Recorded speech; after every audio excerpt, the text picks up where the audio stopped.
हम इस दुनिया के भी आखिरी अय्याम में हैं।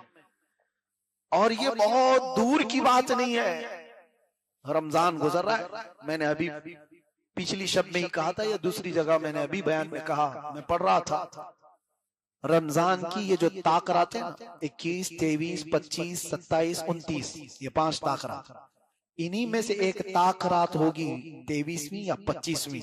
फरमाया गया इसी रात को इमाम मेहदी का ज़हूर हो जाएगा। मक्का मुकर्रमा में सारी दुनिया हिजरत करके, यानी बड़े बड़े अबदाल, अख्ताब, औलिया मक्का में तवाफ कर रहे होंगे। हालात इतने सख्त हो चुके होंगे कि जंग व जिदाल का मैदान ऐसा कायम होगा कि कत्ल इतना ज्यादा होगा कि लोग कत्ल को हल्के में लेने लगे। क्या वो दौर नहीं है आज? कत्ल को लोग हल्के में लेने लगे। पहले एक किसी की मौत की खबर होती तो सब जगह फैलती थी, अरे फलां इंतकाल कर गए, फलां मर गया। अभी कोई फर्क नहीं पड़ता। फिलिस्तीन में 70,000 लोग मारे गए। किसी के जीने पर कुछ फर्क पड़ा? किसी के ऐश पर कुछ फर्क पड़ा? मौत को हल्के में लेनी शुरू कर देगी उम्मत। हुजूर पाक सल्लल्लाहु तआला अलैहि वसल्लम ने फरमाया एक दौर इन पर वो आएगा कि अगर किसी एक बाप के 100 बच्चे होंगे तो 99 मर जाएंगे, एक जिंदा रहेगा। कत्ल हो जाएंगे इतने, और किसी को कुछ फर्क नहीं पड़ रहा है। आज जो आप हालात देख रहे हैं, मैं इससे कबल भी कहा, आज फिर दोहराता हूं, ये जो मिडल ईस्ट की जंग को आप देख रहे हैं, ये अचानक तेल और डीजल की जंग नहीं है। ये सब कयामत के करीब वाक़ होने वाली चीजें। इसमें तबाही और बर्बादी, लोग अपने अपने कयास आराइयां कर रहे हैं, ईरान ये हो जाएगा, इजराइल वो हो जाएगा, जो कुछ भी होगा वो एक तरफ। लेकिन मैं कहता हूं अरबों की तबाही है। अरबों की तबाही का वक्त करीब आ चुका है, उनका अंजाम है अभी करीब। क्योंकि हदीस में मेरे आका ने फरमाया वैलुल लिल अरब मिन शर्रिन कद इक़तरब, अरबों के लिए तबाही है अन करीब एक ऐसी बुराई जो उनके पास आ रही है। पूछा गया कौन सी बुराई? कहा उस वक्त तक कयामत नहीं आएगी जब तक अरब के कबीले शिर्क और बुत परस्ती में मुब्तला ना हो जाए। ये हो गए हैं, इन्होंने अपनी जमीनों पर शिर्क और बुत परस्ती शुरू कर दी। ये मेरे मुखबिर सादिक सल्लल्लाहु तआला अलैहि वसल्लम ने जो बयान फरमाया हुआ है, अरबों की तबाही बहुत करीब आई और उसके बाद ही इमाम मेहदी का ज़हूर है। ये जो आपको मैं हालात बता रहा हूं, पूरी दुनिया इतनी परेशान होगी कि लोगों की जानें बहुत कसरत से जा रही होंगी, तो लोग गिड़गिड़ा कर दुआ कर रहे होंगे कि मौला इमाम मेहदी को जाहिर कर दे, इमाम मेहदी को जाहिर कर दे। और रमजान का महीना होगा, लोग उम्रे पर होंगे और लोग वहां पर तवाफ में मकबूल होंगे। तो कई अब्दाल, अख्ताब, औलिया की दुआ पर रब ताला मकाम इब्राहिम और हजर अस्वद के बीच में इमाम मेहदी का जाहिर फरमाए। इमाम मेहदी कोई आसमान से आने वाले नहीं, वो जमीन के किसी सुराख से निकल करके आने वाले नहीं, बल्कि मेरे आका ने फरमाया मेहदी जो पैदा होंगे वो मदीने में होंगे और उनके बाप का नाम भी हुजूर के बाप के नाम पर होगा। मेहदी का नाम मोहम्मद होगा, उनके बाप का नाम भी अब्दुल्ला होगा। हुजूर पाक सल्लल्लाहु अलैहि वसल्लम ने ये सारी निशानियां बताई। मैं क्यों जिक्र कर रहा हूं इमाम मेहदी का?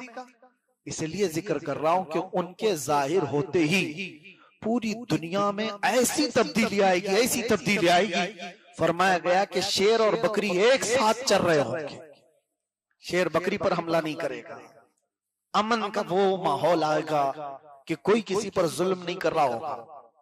इसीलिए मैं जिक्र कर रहा हूं, काश हमारी उम्रें ऐसी हों कि इमाम मेहदी के ज़हूर पर हम जिंदा रहे, वरना उससे पहले जाने वाले हैं तो हमारा कोई ठिकाना नहीं, कोई भरोसा नहीं किस हाल में दुनिया से जाने वाले हैं। हुजूर पाक सल्लल्लाहु तआला अलैहि वसल्लम फरमाते हैं तुम कब्रिस्तान के पास से गुजरोगे, कब्रों वालों को देख करके तुम ये तमन्ना करोगे काश इसकी जगह मैं सोया होता तो ज्यादा अच्छा होता, इसलिए कि वो फितनों से महफूज चला गया। आज के दौर में जो फितने हैं वो नहीं देख रहा है, वो देखा भी नहीं, और हम जो जिंदा हैं पता नहीं और कौन कौन से फितने देखने वाले। मेरे अजीजों, आज आपने जो उड़ती उड़ती खबरों में एप्स्टीन फाइल वगैरह के जिक्र सुने, पूरी दुनिया में इस पर जो बहसें हुई, क्या है ये चीज? ये पूरा दीदा व दानिस्ता शैतान की प्लानिंग है। वहां पर शैतान की इबादत का एक पूरा प्रमोशन है। मैं आज से कई 10 साल कबल ये कहता था कि मैंने जो पढ़ाई की थी दज्जालियात पर, पूरी दुनिया में एक ताकतवर कहलाने वाली कौम है जो बड़े बड़े से इसको जमा करती है और शैतान की इबादत पर उकसाती है, और पूरी दुनिया में वो एक निजाम लाना चाहते हैं। जितना जितना खुदा का निजाम है इसको तोड़ना है।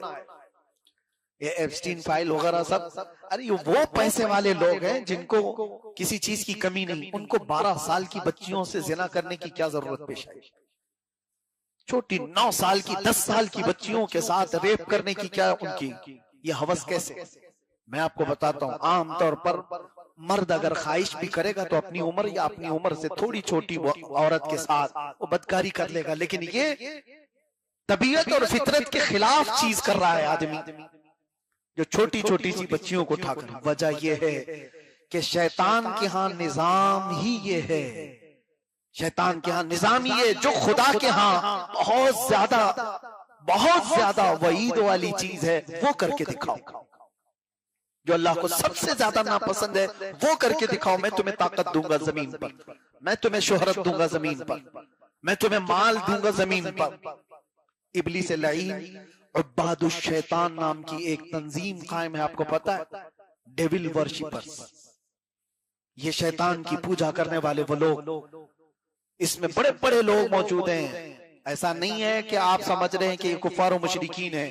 अरब के बादशाह भी इसमें मुलव्विस है। अरब के बादशाह, इनके जुब्बे कुब्बे, इनके रुमाल गुमाल ना देखो, ये वो लोग हैं जिन्होंने बाल की इबादत की है। ये वो लोग हैं जिन्होंने अपना ईमान सब कुछ वहां बेच दिया है सिर्फ और सिर्फ पावर हासिल करने के लिए। शैतान थोड़ी देर के लिए पावर दे भी देगा, क्योंकि ये अल्लाह ताला ने उसको ताकत दी है, और अल्लाह ने फरमाया कयामत तक तुझे मोहलत दिया, तू जितना कर सकता है अपनी ताकत के हिसाब से कर। शैतान ने यह कहा भी था अल्लाह से कि मैं तेरी पूरे बंदों को जहन्नम में झोंक दूंगा, मैं उनके सीधे रास्ते पर बैठूंगा, इधर से, सामने से, दाएं से, बाएं से, जिधर से भी वो गुजरेंगे मैं तुझसे उन्हें दूर करूंगा। कुरान में शैतान कहता है लअक़उदन्न लहुम सिरातकल मुस्तक़ीम थुम्मा लआतियन्नहुम मिन बैनि अयदीहिम व मिन खल्फिहिम व अन अयमानिहिम व अन शमाइलिहिम। उनके दाएं से, उनके बाएं से, उनके आगे से, उनके पीछे से मैं आकर उन्हें तेरे रास्ते पर चलने वाले को हटा दूंगा। और रब ताला ने उससे एक बात फरमाई थी, जा तुझे मोहलत दी गई इला यौमिल वक्तिल मालूम, क़यामत तक। लेकिन एक बात है, इन्ना इबादी लैसा लका अलैहिम सुल्तान, मेरे कुछ बंदे होंगे जिन पर तेरा दाव नहीं चलेगा। वो कौन लोग हैं? वो कौन लोग हैं जिनको शैतान चाह करके भी उस रास्ते से नहीं हटा सकता? वही आज मैं कहना चाहता हूं। अल्लाह तबारक व तआला ने कुरान में उनका जिक्र फरमाया। कुछ लोग वो होंगे जिन पर तेरा दाव नहीं चलेगा।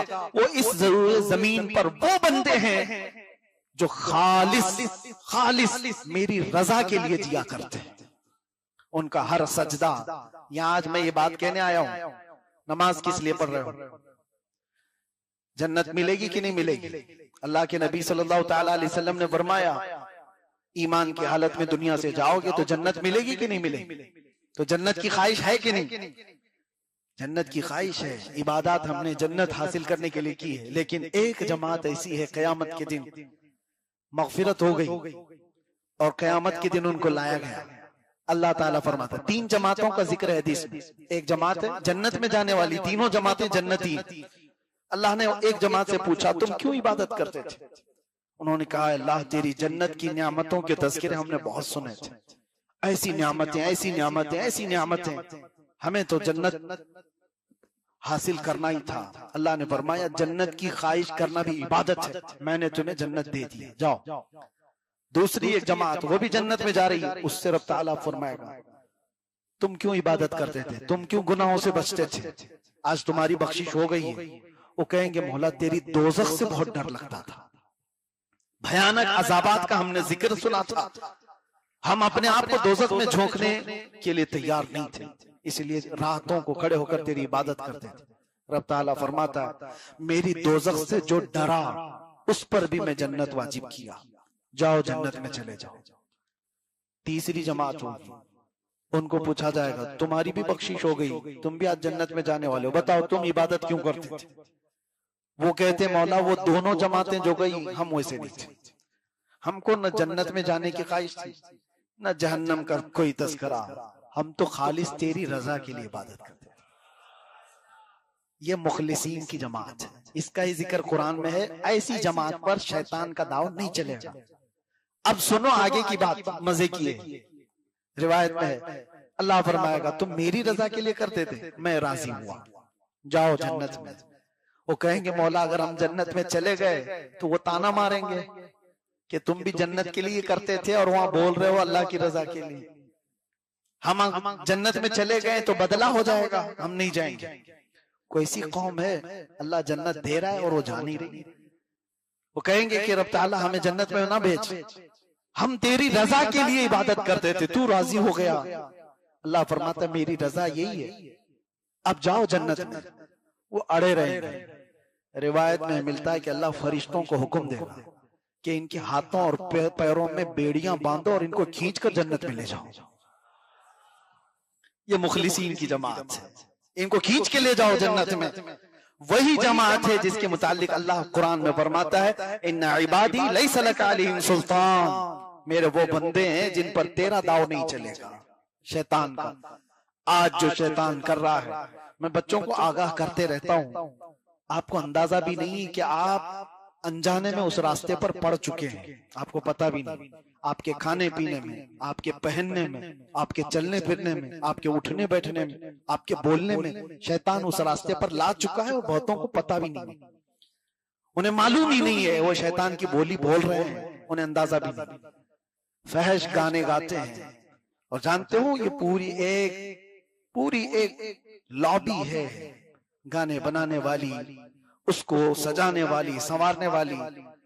10 अल्फाज उसके अच्छे होंगे लेकिन 2 जुमले उसमें कुफ्र के होंगे जिसमें खुदा से बगावत का जिक्र होगा। नौजवान बच्चा उसको अनजाने में गुनगुनाता रहता है और कब के वो काफिर हो चुका है, काफिर हो चुका है। मेरे अजीजों, आप न जानकर उन रास्तों पर पड़े हुए हो। आपको पता है शैतान वो सारे निजाम तोड़ना चाहता है जो अल्लाह ताला ने अपनी रजा के लिए बनाए थे, सारे निजाम तोड़ेगा। अल्लाह ताला की रजा किसमें है? तुम्हारे इस्लाह, तुम्हारे पाकीज़ा रिस्क में।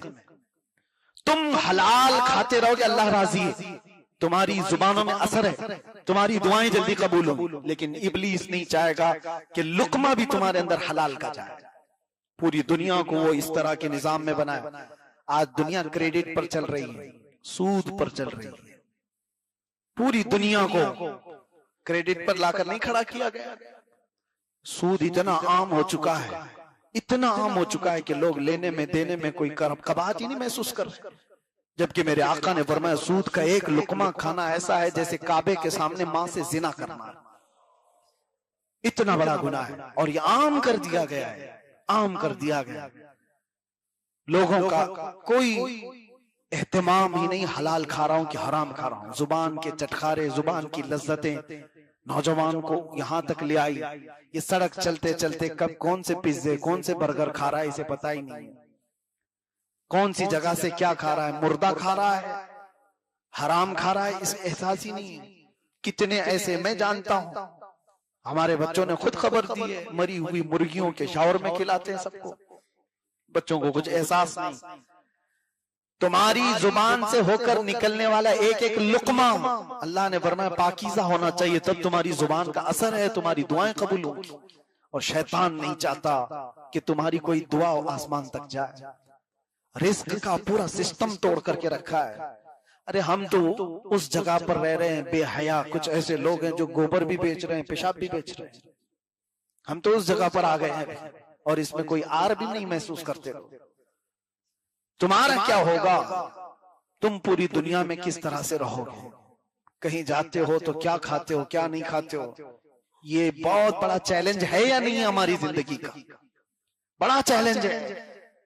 लोग आज फास्ट फूड खाने के इतने आदी हो गए, इनको पता ही नहीं। बहुत सारे नौजवानों को देखा, इन नॉर्मल समझते हैं हर जगह से नॉनवेज खाने को।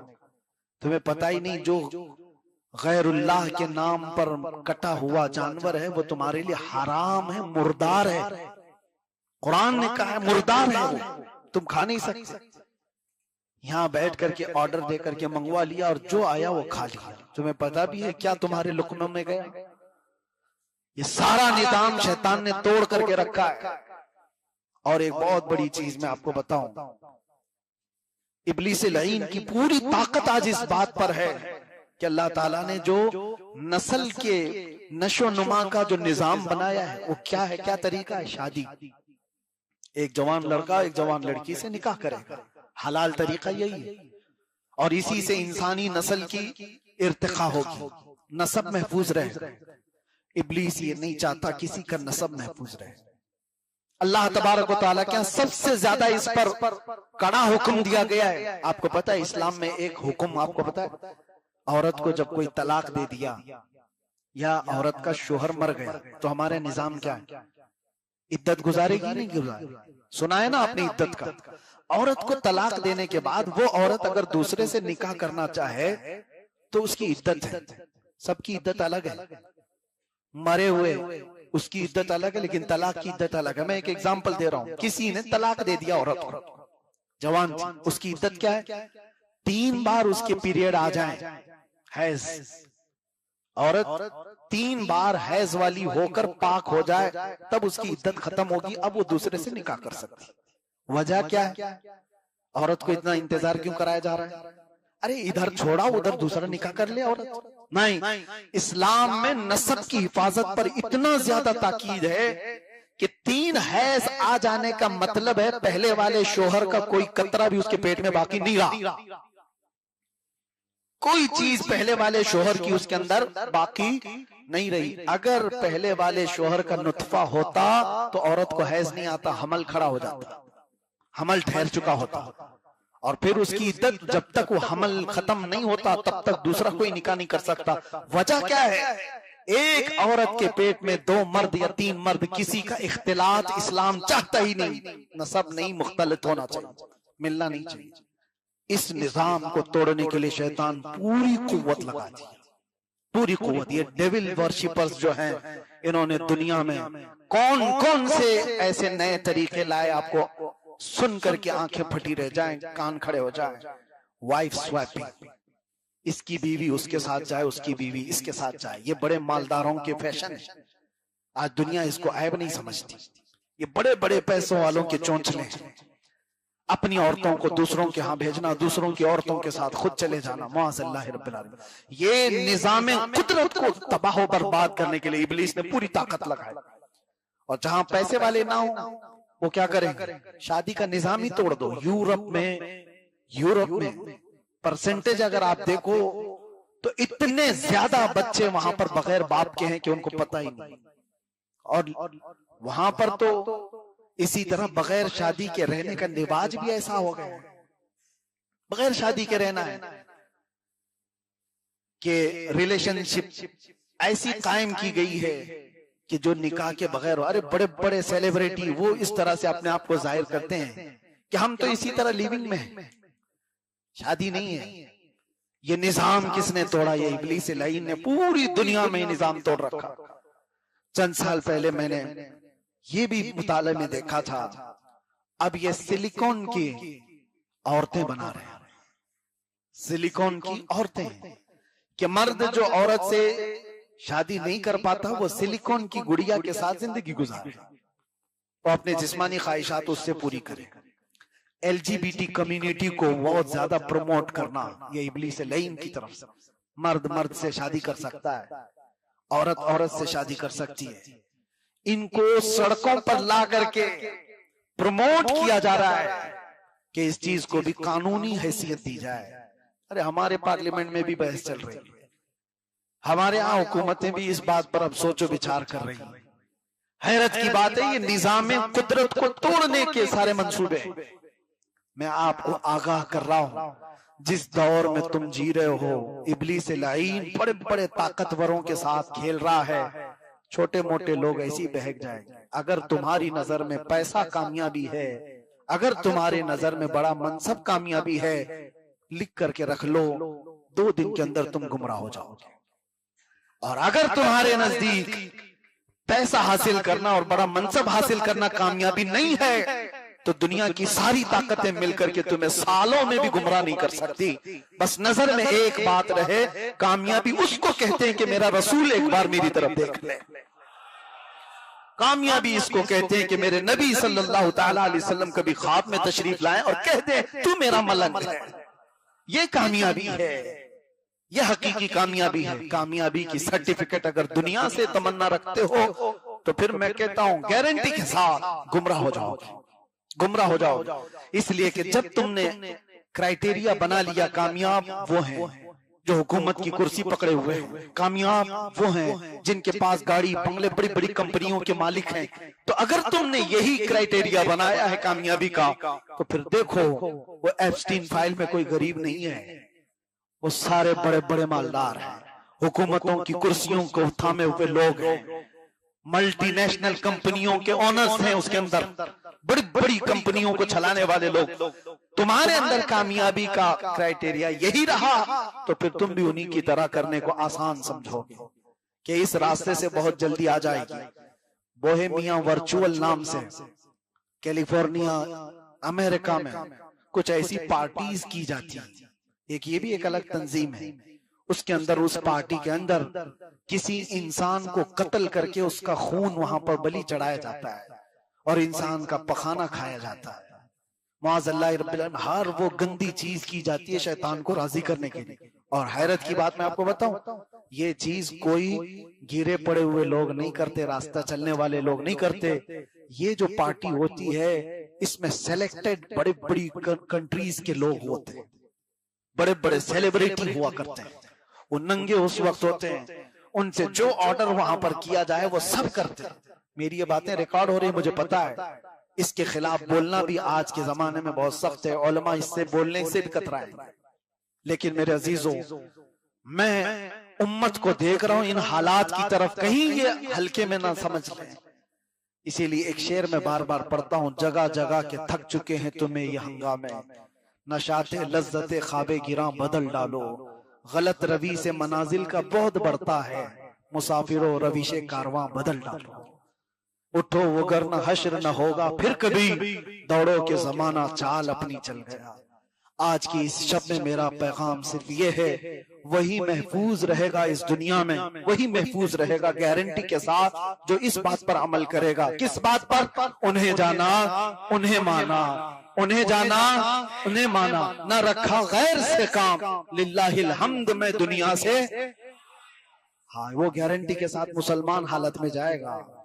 एक ही है रास्ता, उन्हें जाना, उन्हें माना। हुजूर की बारगाह में अपने आप को सुपुर्द कर दो और ये तसव्वुर में लेकर के आओ, मेरा जीना मरना सब कुछ नबी की रजा के मुताबिक हो। कामयाबी उसी वक्त है जब उनके कदमों पर आकर अपनी ख्वाहिशें कुर्बान करो, अपनी ख्वाहिशों को वहां पर कुर्बान करो, फिर देखना कि तुम्हारी जिंदगियां किस तरह उरूज में आती हैं। आज अगर तुम बदल गए तो कल दुनिया बदलने वाली है, कल बदलने वाली है। हमारी बातों को बहुत सीरियस इसीलिए लिया जाता है। मैं छत्तीसगढ़ में एक प्रोग्राम में था, वहां पर जलसे से निकल करके आने के बाद डिपार्टमेंट के बहुत सारे लोग थे, खुफिया लिबास में ही थे, मुलाकात किए और उन्होंने बताया हम इस डिपार्टमेंट से, हम इससे हैं, फलां से, फलां। मैंने सुना भी नहीं था। मैं उनसे पूछा कि साहब ये हर जलसे में आप लोग क्यों इतनी निगरानी करते हो हमारी? क्या सारे जितने भी आते हैं सबकी? कहा सबकी होती ही है, ऐसा नहीं है कि सब रिकॉर्ड में होते हैं, लेकिन आपके लिए ज्यादा हमारी ड्यूटी लगती है। कहा कोई खास बात? मैंने एक आध बार कभी कुत्ता कहा होगा, या हर बार का क्यों है आप पीछे लगे रहते हैं? उन्होंने एक बात कहा था, मैं आपको बताता हूं। कहा हमें ग्राउंड रियलिटी मालूम है, ग्राउंड रियलिटी मालूम है, हम बहुतों को देख रहे हैं, लेकिन एक चीज आपके बारे में हमको ये पता है कि आप बहुत सारे सोए हुए नहीं मरे हुए लोगों को खड़ा कर रहे हो। और बात जब नबी पाक सल्लल्लाहु ताला अलैहि वसल्लम की आप जोश में करते हो तो हमने बदलते हुए लोगों को देखा है, और इसीलिए ये डर है कि किसी दिन ये सब खड़े हो गए तो बहुतों की नींद हराम हो सकती है। सुना है कुदसियों से मैंने कि वो शेर फिर होशियार होगा। इकबाल ने कहा है, निकल करके सहरा से जिसने उलट दिया था तख्ते रोमा को। हाँ, आपको ये शेर समझ में आता है? उर्दू इकबाल कहता है निकल के सहरा से जिसने उलट दिया था तख्ते रोमा को। किसके बारे में कह रहे हैं? रसूलुल्लाह के गुलाम के बारे में। वो सहरा से निकले हुए मुसलमान थे, अरे बादिया नशीन थे, एक खजूर पर पूरा दिन गुजारने वाले, पैबंद लगे कपड़े पहनने वाले, पैरों में चप्पल नहीं थी। लेकिन जब वो निकले थे मदीने से, रोमा के तख्त को उलट दिया था। कौन? रोमा कौन है? रोमन एम्पायर, सुपर पावर उस वक्त की। दो हुकूमतें थी, पर्शियन एम्पायर, रोमन एम्पायर। और इन दोनों को अगर किसी ने रौंदा है तो मदीने के गुलाम ने रौंदा, मदीने वाले के गुलामों ने रौंदा है। और इकबाल वही कहता है, निकल करके सहरा से जिसने उलट दिया था तख्ते रोमा को, उलट दिया था तख्ते रोमा को। खालिद बिन वलीद उसमें मौजूद थे। उमर इब्ने खत्ताब रदियल्लाहु ताला अन्हु ने भेजा था इस फौज को।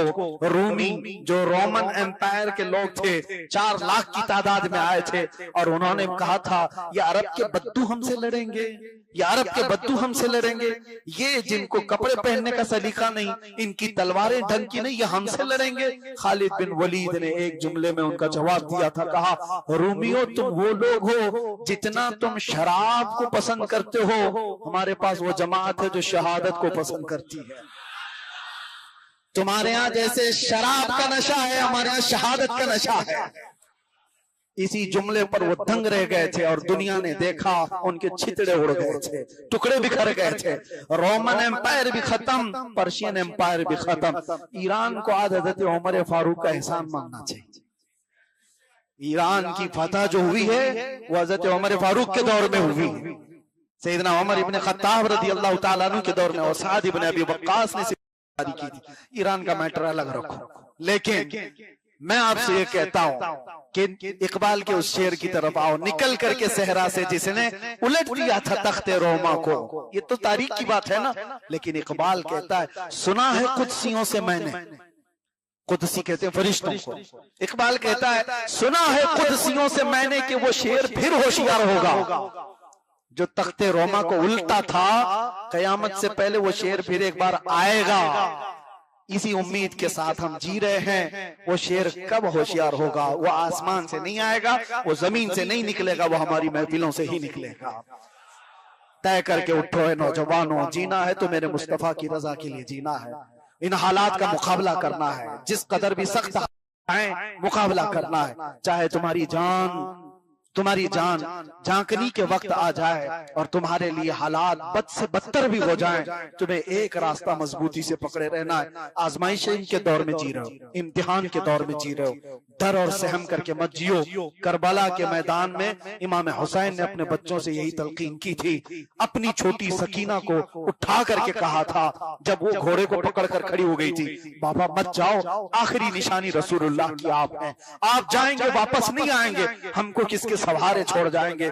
सकीना की उम्र 9 साल की थी। इमाम हुसैन ने उस वक्त ये नहीं कहा कि बेटी देख लेना, घर संभाल लेना, नहीं कहा मैं ना आऊं वापस। तब भी सकीना अपने पर्दे की हिफाजत कर किसके हवाले छोड़ गए थे?